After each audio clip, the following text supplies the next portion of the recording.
South Dakota, you've waited long enough to have your very own sports network. And now you have it at Sports 605. Find us on the web at sports605.com and make sure you like us on Facebook and follow us on Twitter. Every day is game day on Sports 605.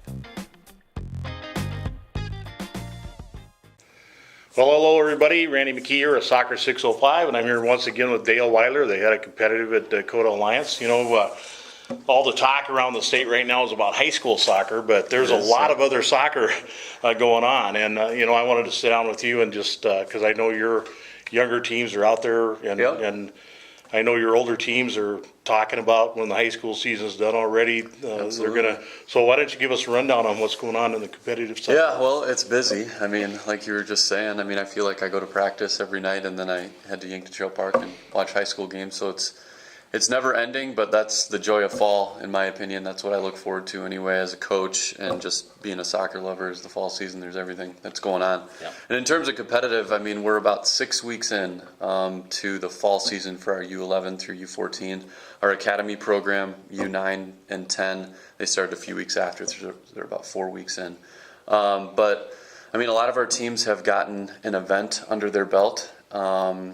A good example is our U13 boys. They went to Madison, Wisconsin. We're trying to, I think I might have said this before to you anyway, but we're trying to, instead of always going to Kansas City, for example, because that's always the destination it seems, is why not reach east a little bit and head into Wisconsin or Rockford, places like that, because it's similar distance and different competition. They went there and they had some success. The 13 boys won. I think it's the Madison 56ers tournament it was called. So Dan Haynes coached that group. He's pretty excited about that. But that's just an idea of where, you know, some of our teams have gone. But on top of that, aside from traveling to Madison or Omaha or Des Moines, places like that, we've been trying to hold a lot more local things for our kids. On August 23rd, 24th, we had a friendly weekend, and we brought in a couple different clubs, like Gretna Soccer Club came in, and VSA, and those type of clubs share a similar philosophy to ours. So they came in, and we had 72 games, I think, occur, so it was kind of insane, but a good thing. And then we also held this Labor Day Jamboree thing. And basically what that is, we did it last year, but for our academy through U12 soccer players, because they're new to this whole kind of more serious type of soccer, more of a commitment type of thing, we wanted to just hold something for those kids, those parents, to go down to Tomar Park, and we just put on little skills clinics and whatnot. And then on top of that, we have the parents. They came into this office actually, and we do a little parent education program that we started this year. We have a sports psychologist here in town that has a background in education and coaching and things like that, and he came in and did a little seminar on roles of a parent, like how to act on a sideline, or how do you approach a coach when this situation arises, just all that type of thing. Really important stuff. Really, really important stuff, and they found it really valuable. It's kind of the initial stages of this series of parent education things we're doing, but so far the feedback's been good. And I know one of the biggest problems I always had when my kids were playing, because I was their coach too, and I wasn't their coach in every capacity, and that's where the problem arose, because even though I was supposed to just be a dad, I was also the coach. Right. And I know, especially with Connor, that really led to some stress in our relationship. And Carol brought in a sports psychologist from, I think, North Dakota. She talked and taught me about the 24-hour rule, where I couldn't say anything about the game. And just instantly our relationship got better. And within 3 weeks, he was actually starting to solicit information from me. Right. But I stuck to my guns. I said, no, 24 hours isn't up yet. So, just simple stuff like that. It is. It's really important. I mean, in the end, when you have any youth sports organization, there's going to be questions from members, all the time. And not that we're not here to answer those, because we're supposed to serve, the community in that sense. If we can have all the members be as informed as possible going into this new season or throughout the year, they can be like, oh yeah, I remember when that was touched on in that topic, or I remember when whoever, said this and that, and then they'll just they'll know what we're all about and what they need to do. So yeah, it works. I get to hear a lot of parents and actually get to record a lot of parents saying really stupid things at soccer games, especially during high school season. And literally 2 weeks ago, I was at a game where the guy who said the stupid thing came up to me and he said, "Hey, you can take that audio off of that, can't you?" And I said, "Yeah, but I'm not going to, because I want the whole world to see how stupid you sounded there." And, it was pretty dumb. Now, I'm not saying that everything all parents say is dumb. Sure.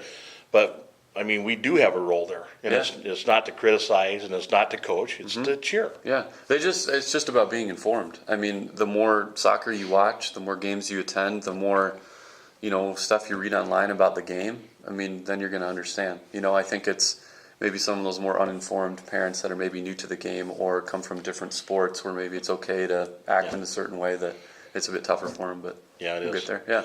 Well, we know you've got the young ones and they're busy, and one of the things that I'm noticing just almost universally, we're traveling to see teams from towns that don't have a club versus towns that do have a club, and I mean the difference is just as clear as night and day about the kids who have a club environment to play in, or a bigger environment, or a more year-round environment. The game is so much easier for those kids. Oh, for sure. Than it is for those kids who just don't have that in them all the time. Yeah, there's no doubt. I mean, that's interesting. I mean, it's without a doubt, eventually, obviously, all these smaller towns are going to begin to flourish in all sports, right?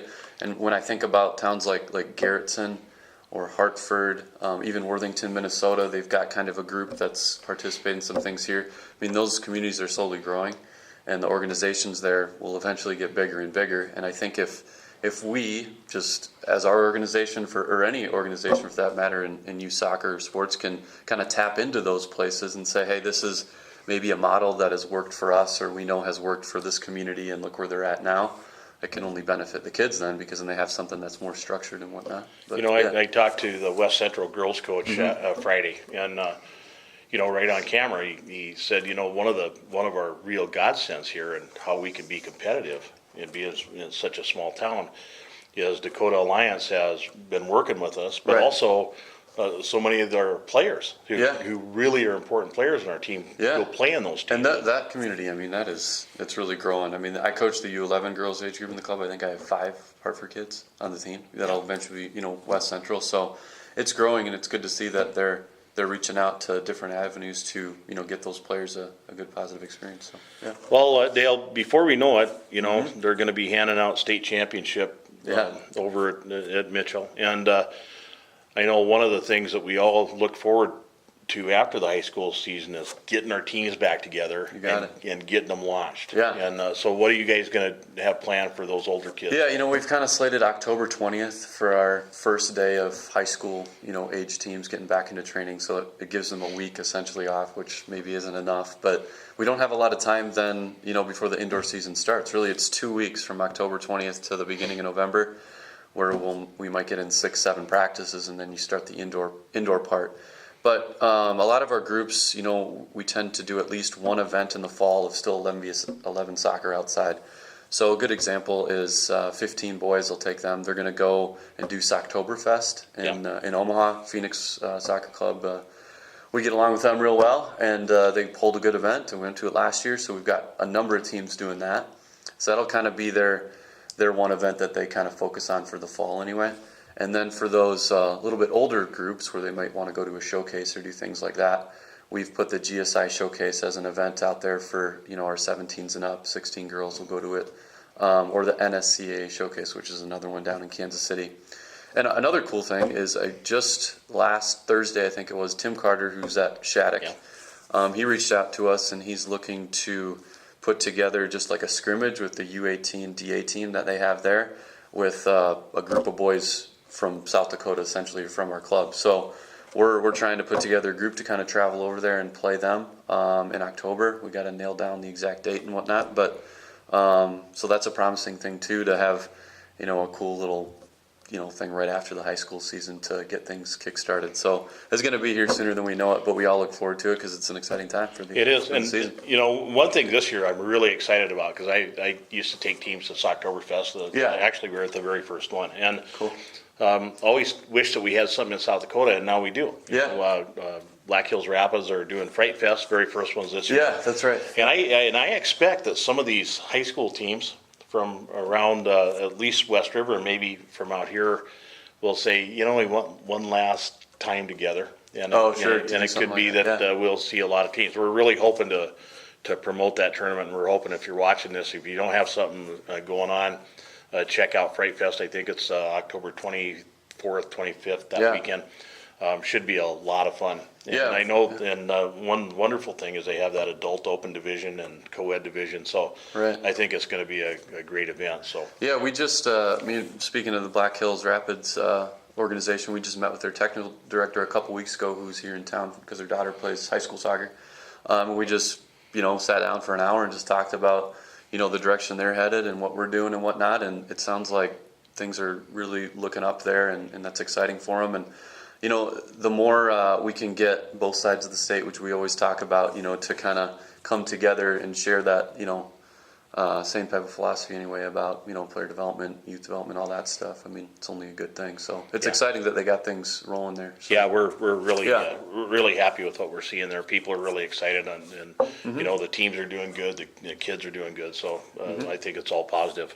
Well, I don't know if we covered everything that you wanted to talk about, but I'm the one that called you and said, hey, let's sit down and visit. I think we covered everything. You probably talked to Danielle. Our 4v4 scramble's coming up here. It's just another kind of in-house type of, club celebration type of thing. We think we've got like 400 kids in it, so it's going to be pretty wild, but it'll be a good time. We've been there with cameras before. Yeah, It is, yeah. it is a lot of fun. Yeah. Well, anyway, thanks a Yeah. lot, Dale, for being with us today, and boy, is it, we're just so happy to see everything that's going on, and especially happy to get out there, and once these kids get in that high school age group, to really see the difference between a club player and a non-club player. Yeah, for sure. And I'll Significant. just say too, with what you guys are doing at the high schools, the information that's out there now about it. I mean, for me personally, to look up scores, updates on Twitter, stuff like that. I mean, every night, if I can't watch high school soccer, I just go to the Twitter feed and I know exactly what's going on. So you guys are doing a good job. So. Yeah, the posse's really doing a great job. So anyway, thank you, and thank you for watching Soccer 605, and make sure, if you haven't checked out our new high school site, it's at highschoolsoccer605.com, and you'll be able to find everything that you want to know about high school soccer on that site. So looking forward to seeing you there. Let us know how we're doing. Thanks.